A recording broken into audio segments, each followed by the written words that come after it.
This is A.T. Today I'd like to consider matching two pre-1960 boxers, two of the greats. Number one, Sam Langford, the Boston Bone Crusher, considered the best uncrowned heavyweight champion ever, against the never-beaten Rocky Marciano, the Brockton blockbuster. Both men weigh in at similar weights. Marciano at his best around 186 pounds. What is that? 84 kilos? Marciano would, in my opinion, defeat every other preceding heavyweight champion, going back through a prime Joe Louis, a prime Dempsey, a prime Jack Johnson, a prime James J. Jeffries, a prime John L. Sullivan, assuming, and this is very important, that the ring was 16 feet square, about 4.8 meters, and the gloves are 10 ounces or less, about 227 grams. And Marciano would be even more deadly, fighting under the pre-1927 ring rules. The one exception to Rocky beating everybody would be, in my opinion again, Sam Langford, the uncrowned heavyweight world champion.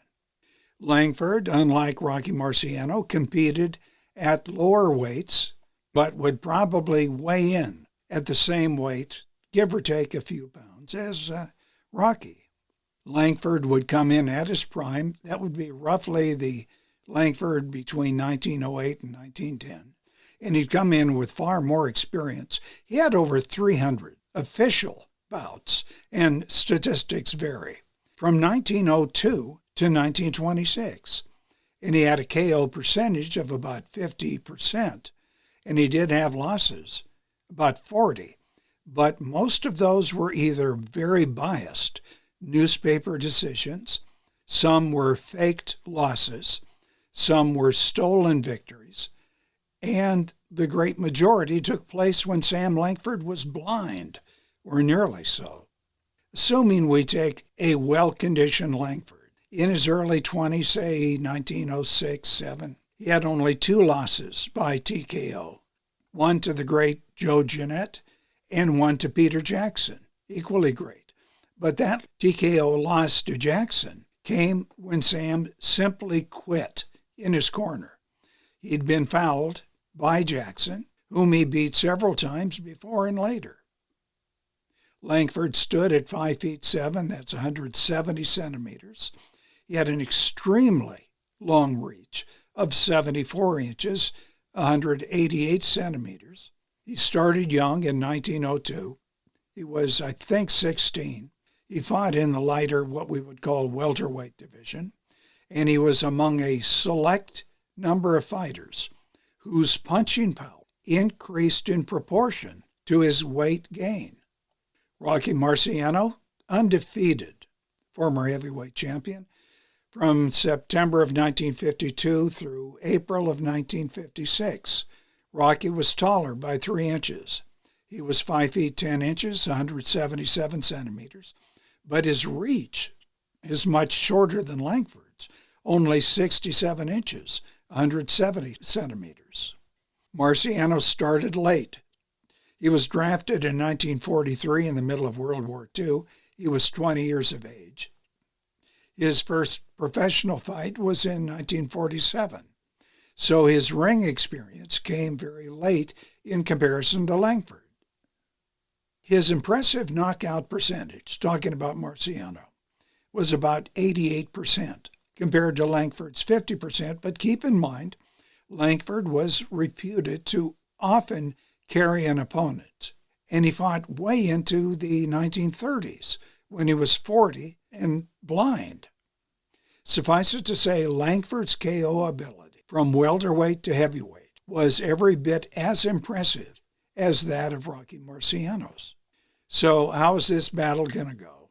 E.T.'s guess is this.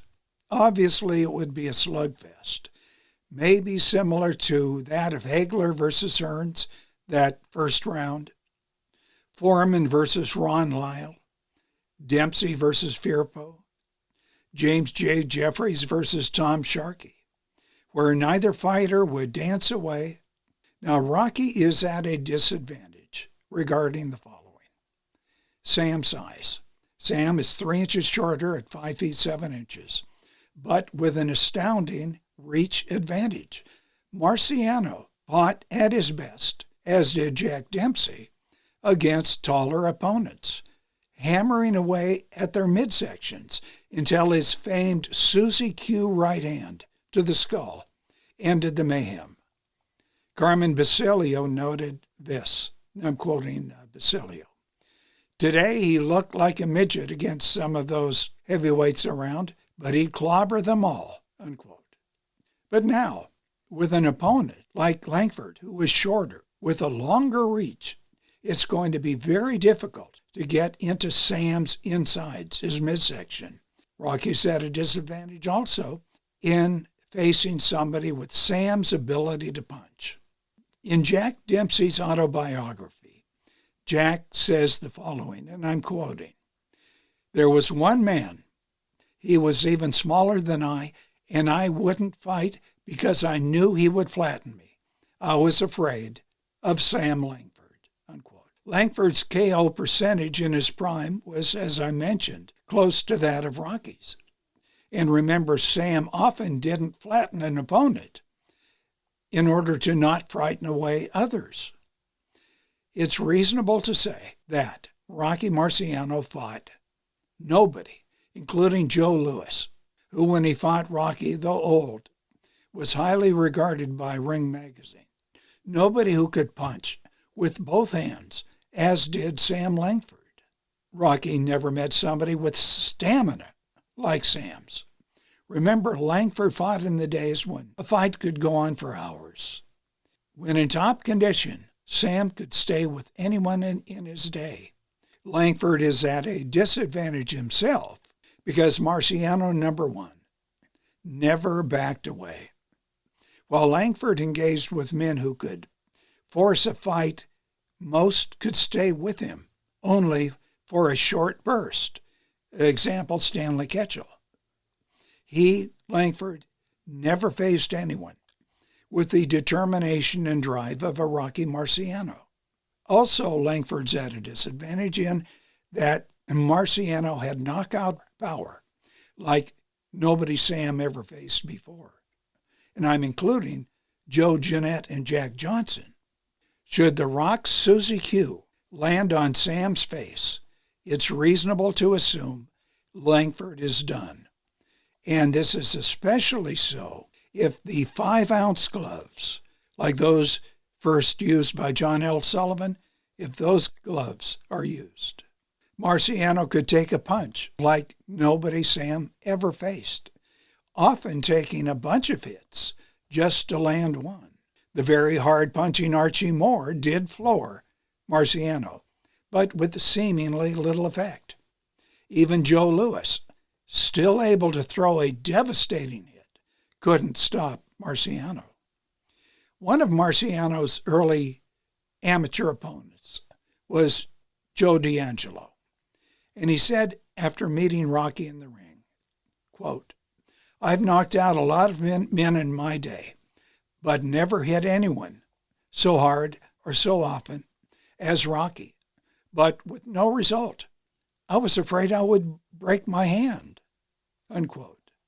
Marciano also had possibly the most stamina of any fighter Sam ever met, perhaps any fighter we know about. Archie Moore had this to say about Marciano, and I'm quoting, "After a fight with Marciano, it felt like you had been beat all over the upper body with a blackjack or hit with rocks. He could hurt you, sure, but it was the quantity of his punches.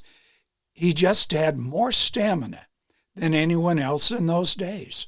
He was like a bull with gloves," unquote.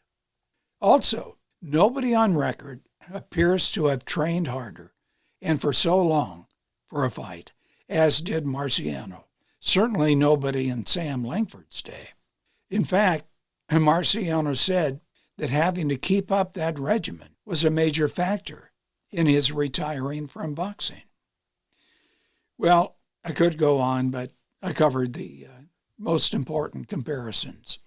Other factors are important too. The ring size, for instance, as I mentioned, 16 feet works to Marciano's advantage, as do the pre-1927 rules, and 8-ounce gloves or less. But it's hard to make a strong case for either man winning. At least I cannot do it. So I'm depending on you. Put in your comments below. Do subscribe to this channel. Hit the like button. Hit the bell icon. You'll be notified of new uploads. Thank you.